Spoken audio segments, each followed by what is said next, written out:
Hoy, Miming. Ba't ka nakapwesto dyan? No. Hindi pwesto yan dyan. Kainan yan dyan.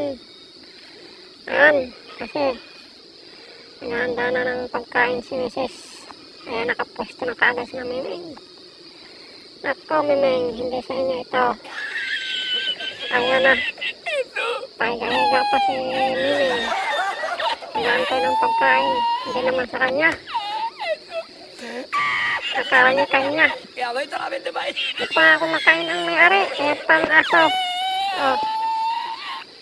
Nako. Hindi sa inyo yan. Lasing nyo yan. At nagugutom na. Ayan. Miming. Hindi sa'yo yan. Umalis ka dyan, Miming. Pwesto kami dyan.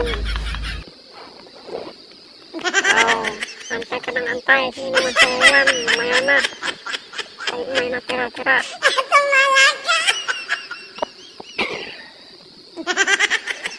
Miming, ano pa ang ginagawa mo dyan? Umalis ka na. Pwesto na kami dyan. Ayan, ang ulam namin. Kapirasong isda at saka itlog. Guys, yan ang ulam namin dito sa probinsya. Minsan tayo, minsan itlog. Kawasan na yan. Ayan, ang aking aso. Nakapili pa. Ayan, Snow White. Nag-aabang din ang pagkain niya. Tara guys, kain tayo. Hey! Ayan. Ito lang ulam namin, pero okay na yan. At least may ulam. Ayan guys. At ako'y nagugutom na rin. Lantak na natin yan. Tirahin na yan ang itlog.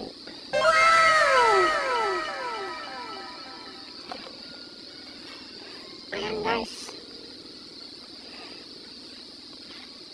Pero masarap dito pagka may malunggay na nakahalo. Ang itlog. Masarap yan guys, di ba?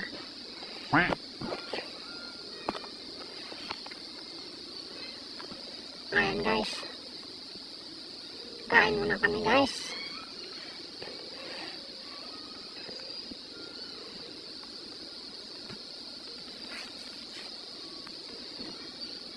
Okay guys. Salamat sa inyong panonood.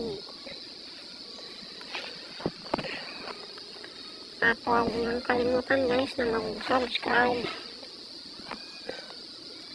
God bless sa inyong lahat. At ito nga pala yung yung pusa niya. Nakapwesto na kagad pag-alis ng amo niya. Pinakaga ng pumisto. Ano yung guys yan? Hindi kaya yan yan.